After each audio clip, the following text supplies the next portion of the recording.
Well, this is always delightful for me to get closer to being back in my former hometown of Miami in South Florida. Welcome, Stephen. Nice to see you, Mark. You as well. I see we're both have done well on the top of our head here, type of deal. So I was joking with somebody the other day saying, this is what happens. This is what happens. I used to be 6'2" with an afro. Now look what, now look. So, but it's great to have you here on our Leaders Who Care series. And again, for me to shine some light on all that you've done and what's happening in Miami. So why don't we start off with, if you just briefly introduce yourself, about who you are, your family, some of that stuff, and then we'll delve deeper. Great. Well, thanks for having me, Mark, and I hope I can make a contribution to your series. My name is Stephen Grettenstein. I'm currently an Executive Vice President and Chief Financial Officer of a company known as DACRA. We're a commercial real estate company based in Miami, have been in Miami since our inception in the late 80s. I've had the good fortune to work for the company for going on 27, 28 years now. So been through a lot of the growth of the company from its very beginnings, as well as the cycle of life in Miami. We've had real estate cycles. We've had cycles in Miami. I've had life cycles. So lots of activity in my life in the last 30 years in Miami. So that's sort of the basic background. Well, tell us a little bit about your family cycles. Okay, so about 33 years ago, I met my wife Barb in Atlanta. We were both working in Atlanta at that time, and got married. I was recruited down to Florida in the real estate recession of 1988 to 1990. I was brought down here by a headhunter to work with a real estate advisory firm that advised pension funds on their real estate assets. And they had a lot of difficult projects in Miami in 1990. And so I was recruited to come down here. And we came down here early in our marriage. Barb was fortunate enough to get a job at Royal Caribbean Cruise Lines, which was, again, another up and coming area of Miami. So basically I was on the real estate side, she was on the cruise side, and we felt like we had two of the major areas in South Florida covered. And in that period of time since then, we managed to have two children, a son who's 30 years old and is now a public school teacher in Brooklyn, New York, and a 25-year-old daughter who works in the human resource department in a tech company in Manhattan. So we've had a very nice run down here. Love South Florida. Found it an entertaining and exciting place to live and to do business. Yeah, no doubt. Well, you and Barb had like land and sea covered, I guess. That's right. That's right. Wow, time flies, huh? Yes. It's really quite incredible. I remember whatever search we were doing with you for whatever it was. It seems so ancient ago. I don't even know. But before we go further, share with us, the famous why scenario. Like why do you do what you do? That's a great question, and one that I think everybody looks at, and perhaps easier to look back and understand than it was to understand it, while you were doing it. But I think that I guess I was raised with from my own family and parents to grow to be somebody that was a productive contributor to society, but somebody who also had a moral sense of right and wrong, and to try and do business, but also give back to the community, and make sure that what you were doing was something that made the world a better place, made the community a more positive place to be. And I sort of found myself one of those people that, as I look back, I remember, Mark, one of my funny stories was when I was in college, I started off as a business major, and then I decided that that wasn't really working for me. Everybody was a liberal arts major, and so I went off, and so I took this course at George Washington called Urban Affairs to just sort of study cities.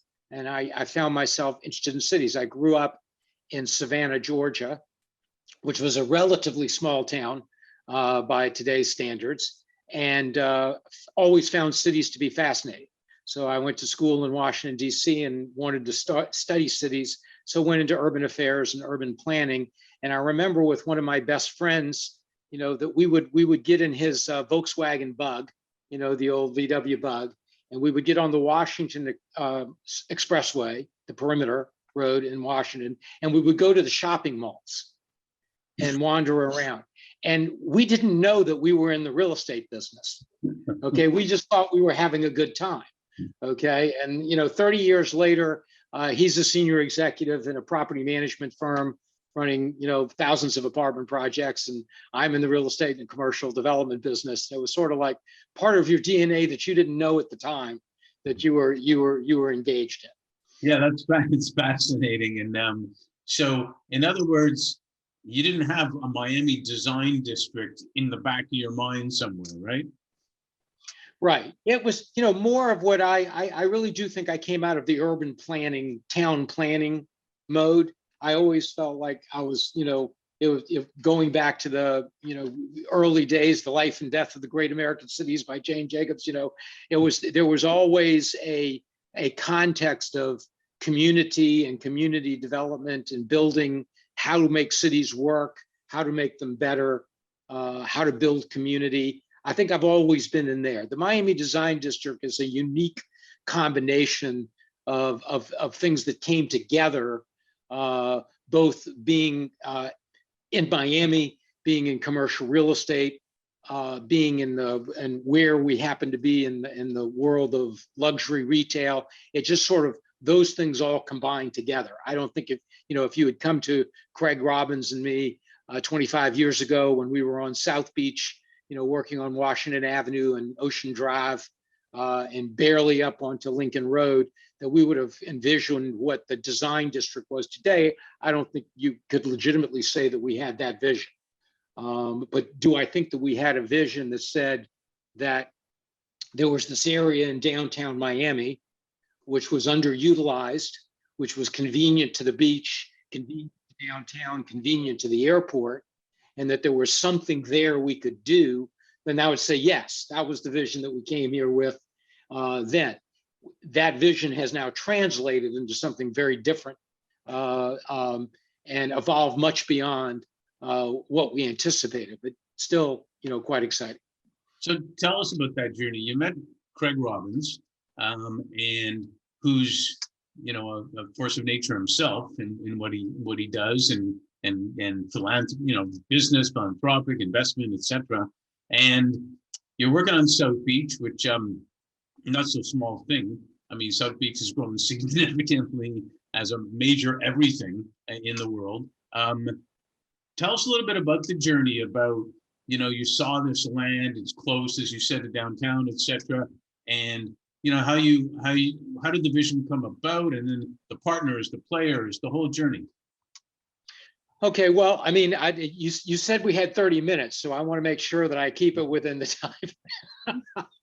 but I'll try and do it succinctly. But I would say to you that my journey actually started off in the entrepreneurial real estate business in the early 80s in coastal Georgia. Again, I said that I grew up in Savannah, and I found myself in a period of time in which I returned to my hometown and worked with a real estate group there doing resort condominium development on coastal Florida, North Florida, Georgia, and South Carolina, from St. Augustine north up to Myrtle Beach, South Carolina. We had real estate projects on condominium projects on the beach. So I came out of an entrepreneurial background. When I told you that I was in Atlanta and met my wife at the end of the 80s, I was kind of hiding out in the institutional world while the real estate recession kind of went about. And as I was in the institutional world in Miami, that company basically suggested that we close the Miami office and we move that office to Dallas. They were a national firm. They had an office in LA and an office in Washington. And they said to me, why don't you close the Miami office? You'll open the office in Dallas. You'll run our office in Dallas. Barb and I looked at each other and said that Dallas was not really what was in our playbook. At that point, she had a thriving career at Royal Caribbean. We liked Miami. We liked the opportunity here. And so I began to look around, and an attorney that I used to do some business with and on the institutional side suggested that I go see Craig and his family. And they were, at this point, he was in business with his father and his brother in the early incarnation of DACRA as a South Beach property owner and developer. Craig started investing in South Beach in the late 80s when he was in law school at the University of Miami. He's younger than me, so he was still a relatively young man when I went there. And when I went there, he was in business with his father and his brother. And I was kind of brought in as the sort of institutional minded person who could come in and try and build the infrastructure around this very entrepreneurial company. Mm-hmm. Now, from my standpoint, I was returning to an entrepreneurial company. I always felt like I was better suited for an entrepreneurial, smaller company. Did not really like the institutional world that much. Understood it and was thankful for having been in that world because I've used that knowledge in my dealing with institutions for the rest of my career, but wasn't really interested in spending my career there. So talking to Craig, who was an ultimate entrepreneurial real estate person, whose father was an entrepreneurial and successful real estate person in Miami, seemed to me to be a great fit. We did manage to make a good connection together, in terms of starting to build an organization and drive. Ultimately, as Craig matured and grew, and we matured and grew as a company, we agreed to separate from the rest of the family. Father was, as I said, very successful in his own right, and was prepared to retire and help support his sons in the business, but didn't need to have an ongoing operating company. Craig's brother, Scott, moved off to start his own construction development company, and we took DACRA. By the way, we left some of the South Beach properties with Scott and his company, and we took what was left, which was 3 properties on Lincoln Road, and the Miami Design District properties was where DACRA came in. So, that was in probably the late 90s where we were, taking over that and started to shift our focus from South Beach over to this side of Biscayne Bay, the mainland of Miami and the Miami Design District. So that was kind of the start and the implementation of this. What I like to say, Mark, is that I think that we're a neighborhood developer. We're not what you would call a traditional real estate developer. A traditional real estate developer, as you know, identify a piece of land, buy that land, probably maximize the density on that piece of property because he paid for all the density on that property, build it, either finance it and take his money out, sell it, move on to the next project. Okay. And that's a classic real estate development model that many companies are successful at. Mm-hmm. We are, on the other hand, the kind of people that buy a piece of property, then buy the property next door, then buy the property up the street, and then buy another property. And so, in the design district, we've been here for over 20 years. And I can tell you that I think we've sold 2 properties in that 20 years. We still own the properties that we bought here in 1994. Wow. So it's our vision is more of buy and hold and add value and create a neighborhood. So South Beach, in our mind, was really our first neighborhood. Right. Even though we didn't have as much contiguous property, but our vision for South Beach was as a neighborhood, and what you had to do in order to make a neighborhood successful would also make your real estate successful. Mm-hmm. Then our second neighborhood was really Aqua on Allison Island, which was a major residential project on Allison Island, which was the former site of a hospital. Actually happened to be the hospital that Craig was born in, the old St. Francis Hospital on 63rd and Collins, 7.5 acre land, which had a hospital on it. We bought the hospital because there was an oversupply of beds. We knocked the hospital down and we built a second neighborhood called Aqua. And it had about 65 individual townhomes and about 101 condominium units in 3 buildings. We used Liz Platter-Zyberg from DPZ as our land planner, urban planner. We brought a multitude of architects and designers onto the island in order to create a really lively, vibrant neighborhood on Allison Island. So that was our second neighborhood. And then the design district has been our third neighborhood, in which we are really very committed to those kinds of neighborhood principles and driving it. So I would say to you that, very quickly, to try and go through a 20-year history in the design district in 5 minutes, when we first picked up the properties here, our first goal was, there was a design district, okay? In the 70s, there was a design district that was here, which was what I would call, kitchens, carpets, wallpaper, wall drapery, fixtures, lighting, and it was here. And there were a number of people that were involved in that, like Marty Feynman, who was the founder of Modern Age Furniture, was like one of the early developers and owners here. And they created this neighborhood. And then in the 80s, what happened is that, for Mark, you will probably recall as a local, there was the Mariel boat lift. There was the moment where the Cuban community and the large Cuban community was offshored from Cuba onto Miami, a tremendous amount of disruption, a tremendous amount of social change in the area. And the design district became an area that was perceived to be unsafe. Okay, so people vacated the neighborhood, and they also went up to these designer decorator malls. So like Design Center of the Americas near the Fort Lauderdale airport. So, so when we got here in the mid 90s or the early 90s, this was a neighborhood that had a lot of buildings and no people. Okay, it was like a cleared out commercial neighborhood.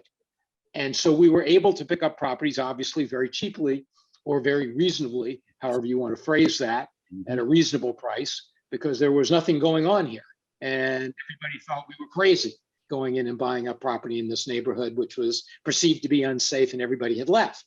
Okay, so our first, I would say, 10 years in the neighborhood was remaking that neighborhood, was bringing back some of the design players. So we brought back the Holly Hunts, the Luminaires, the Poltrona Fraus, the Cartels, and the other folks who recognized that being in the decorator buildings was nice. It was nice to be able to market to your designer, but that you needed to be on the street too, that you needed to be able to market to your end customer. So we first was to bring back those folks, then was to bring back, some restaurants. Then you bring some of the artists and the other creative people from South Beach, who at that point were getting priced out of South Beach, looking for a place to come. So we started taking some of our old tenants on South Beach and replanting them on this side of the bay and creating a neighborhood here. And I think the moniker for us then was, a neighborhood for art, architecture, and design. So we basically wanted to bring art and cool architecture and design into it. And so that was, if you had come here in the early 2000s, mid 2000s, that was the Miami Design District. And it was sort of a remake and a redo and sort of our new neighborhood. Okay, and in terms of real estate, we went from, when I first came here, we went from $6 a foot gross and $3 a foot in operating expenses. So we netted $3 a foot. Okay, so at that point, we had managed in over a 10-year period of time to drive ourselves to $30 to $40 a foot with, $5 in expenses. And, so from our standpoint, we had already done quite well. Okay, right. we'd already driven the neighborhood, quite there. So I think that was sort of step one. I think step two came really with the implementation of Design Miami and bringing Art Basel to Miami. Craig was a part of a group and I'm trying to remember how long ago it was right now. It's got to be, I guess it was probably 2010, 2011. No, I'm sorry, longer ago than that. When was 9/11? What year was 9/11? 2000. I've checked. When was that actually? 2011? Yeah, it was. I think it was sooner than that because I know that we had some other things happen there. But anyway, when 9/11 occurred, was the reason I'll tell you that is we were trying to get Art Basel to come to the U.S. Right. and they postponed because of 9/11. And so what we did is we had our own Art Loves Design program in the design district. Mm-hmm. Okay. And when we had our own, it started to brand the neighborhood as an art related neighborhood. And when Art Basel came, they said, can you do stuff for our VIPs? Can you do an opening night event? And we started to collaborate with Art Basel and again, help to brand the neighborhood, not just as a design and shopping area or a place to go eat, but also an area of art and culture. Okay. And then about a half a dozen years into that, we founded a design fair. And when I say a design fair, if you will view Art Basel as being like art on the walls and paintings and sculpture, the design pieces would be like a chair or a table or a lamp, something that's functional. Mm-hmm. They decided that they were trying to keep design out of art and art was trying to keep design out of the fair. And so we created something called Design Miami, which was a design fair that ran simultaneous with Art Basel. And we did it first in Miami. And that was in 2005. So I'm going to say that 9/11 was 2001. Right. Okay, I'm going to say 20 years ago. So I'm going to say that, and by 2005, we created Design Miami. Here, the Art Basel community liked it so much, and the owners of Art Basel in Switzerland asked us to do a similar fair in Basel, Switzerland. So we now have a design fair in Miami called Design Miami, and we have a design fair in Switzerland called Design Miami Basel. Like they have Art Basel Miami and Art Basel, we have Design Miami and Design Miami Basel. And we've been doing that now for 10 or 15 years, okay? But that was what I would consider the second phase of both the design district and Miami moving into a cultural level beyond where it had been. I mean, if we'd started that in 1994, it would have gone nowhere. Miami was not on the cultural scene. It was not happening, but it began to happen then. And it started, and that sort of helped both drive the neighborhood and drive the market. So when you start to think about, and there is a purpose to all this, if you start to think about high-end art, high-end design, it's not too far a jump to get to high-end retail. Okay, and from a real estate perspective, you can look at it and say, well, the showroom spaces are all great, but from what does it mean? It means that you've got very large floor plates in order to show your furniture, and you got very few people, right? Not that many people come out and buy a couch or a bed or a kitchen that often. Mm-hmm. So it looks great, but it's kind of quiet, okay? And if you're going to drive people, you've got to have a different kind of retail and different kinds of uses in the neighborhood. So I'm really jamming this all together, but you can see, I think, from the various different threads here, how you start to pull together art, architecture, design, retail, culture, and cultural programming, so that we have an entire cultural programming team that does nothing but events all year long. And, then you now have a neighborhood that is a functioning, driving neighborhood. Within the last 10 years, and really this is the third phase, within the last 10 years is when we affiliated with a real estate investment company out of Europe, which was related to LVMH and Group Arnault, the high-end luxury retail group, to bring luxury retail to the design district. And that's a whole nother story that I won't bore you with right now. You can ask me that if you want to hear more about it later. But that, in the last 10 years, we've now transformed this into a luxury shopping center area that goes beyond, that. But that was sort of the basis and the evolution of how we got here. It's like raising a baby almost. and having seen a lot of it, and I wish I would have invested more into it. But no, it's an amazing story, and it you talk about neighborhood, you talk about community, the economic impact, the social impact that's been made has been significant. Yes, I mean, I think, what we have done is, I think I am proud of it because I feel like, when I say neighborhood, it's shorthand for a lot of things. But, what we have now done is we have created this underutilized area in downtown Miami, or just north of downtown Miami. You connect it up to the Midtown area to the south and the Wynwood area to the southwest. Right. So we've done an urban redevelopment project of a major scale that we have, at a practical level, we have improved the tax base of the city and the county. We have created thousands of construction jobs. We have created thousands of permanent jobs in our retail stores. We are paying our taxes and our sales taxes every day. We have spent hundreds of millions of dollars on improved infrastructure as part of the development tour. So we have really contributed a lot in terms of getting back to the community something, and worked with the community throughout. So this was a commercial area. We have a residential area immediately to the north. We negotiate a lot with the neighborhood groups in Miami. You can't get anything done in Miami unless you have a relationship with the neighborhood groups. And we have reached agreements. We have reached understandings on where we put density, what kind of uses, how we move traffic around. So we have tried to be sensitive to it. I'm sure that there are people that'll say that we've overdone it in some areas, but I think overall it's a development that fits within the scale of the area, and the size of the buildings ramps down substantially from the south to the north. As we get closer to the residential areas, the buildings come down in size and density, and we've created some nice buffers. And so I think it is a neighborhood, and you say social impact. It's like, there's an awful lot of jobs here, and there's an awful lot of jobs that range across the income spectrum.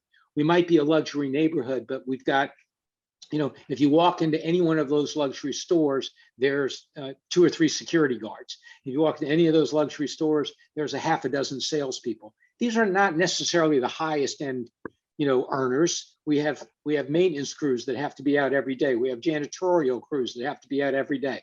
We have security guards that run the perimeter that have to work every day. We have offered a lot of employment, locally to people, and created something that I think that works well. So I think, social impact, you also try and be sensitive to the environment and the economy. Of course, we're LEED certified. We were one of the first silver neighborhood LEED, certifications. You do the landscape roofs, you do the right kinds of light fixtures, all of the things that you try and do to do, sensitive development also. But I kind of consider that to be a given these days. I think that if you're in the real estate business, you're going to kind of be doing the environmental stuff as like, part of the DNA of the industry at this point. So it's more the social employment aspect of it that I'm the most proud of. Yeah, and it should be. And it's let's face it, it's also contributed to the flavor, the sizzle, the of Miami, with the type of city it is, the type of offering it brings, and that allows more events to come. That allows more things to happen because of the stature of a city like Miami. Look at all the tech that's growing there now and continues to grow, et cetera. So no, it's amazing. One question I did want to ask you is, we had an interesting year, obviously, with COVID and all that. Do you see in your talkings around, do you see that there's been, if you will, an awakening as to what's really important based on what's happened in the last couple of years? Mark, I thought about that, and I have to tell you that I think there's a generational thing going on here.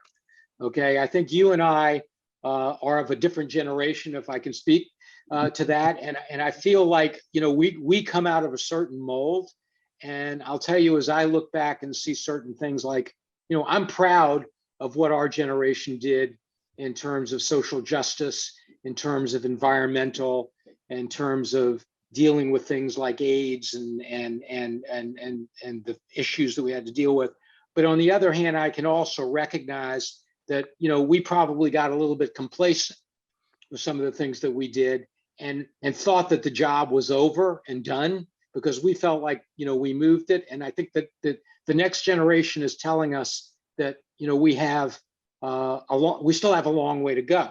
And I think that that's fine. I mean, I think that's the way the world should work. I mean, when you and I were coming in, when my wife was entering into the working world, she was the only woman in the executive suite. She was the only woman moving up that ladder, and she would come home and tell me all the time that she was the only woman in this meeting and that meeting and that meeting. And now that's rarer. I'm not going to say it's never, but that's rarer. And we've gone, but does that mean we've gone far enough? No, that's still, there's still a glass ceiling out there. For women in the executive suite, there's still a lot to be done in terms of social equality, gender equality, racial equality. And I think the next generation is taking over. So that's kind of what I see. And I also see that, the concept of work it seems to be changing a little bit too.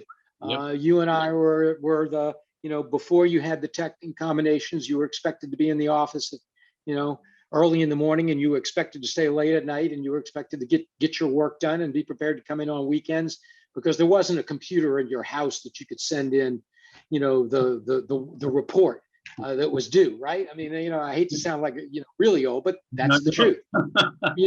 So now you have another generation that's basically saying, we have the tools to do this differently. We don't have to do it that way. And they're right. So I'm not sure that I think I'm being dragged along because I'm the old guy doing it the old way, but I see it and I understand it. And I do think the last 2 years accelerated it. Yeah, no doubt. And I guess that leads us to a final question for this point. Although in LA, we always say, leave them wanting more so we can do a sequel. That's what we can do. But I don't know if you can further expand on this. So with all that's happened then, and it's so great to see what's happening in Miami, what's been happening in Miami, and what are you most grateful for, and what are you most hopeful for? Wow. Well, I would have to say to you, I'm the most grateful for my family and for being able to, maneuver through the world over the last 40 years and be able to maintain my friendships and my relationships with people. I am very grateful for my relationship with Craig Robbins. We've been working together for 30 years. That's a rarity. Still have a great deal of respect for each other, still enjoy coming to work every day. And so there's plenty for me to be grateful for as to what's going on. I feel like, I found my niche. I found which was interesting to me that I wanted to do, and as I look at my kids and they're starting to find out what's interesting to them and what they want to do, I'm hopeful that they can find, a similar satisfaction. That's awesome. Well, you've done a good job. You married up. There's no doubt about that because I know Barbara,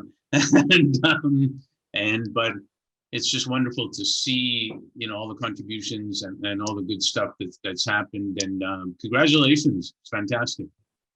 Thank you. Come visit. I will be coming probably in the next 3 to 4 weeks. So I will let you know. But in the meantime, thanks for participating in our Leaders Who Care series. And because I do know that you really do care. We'll see you soon. Okay, Mark. Thank you.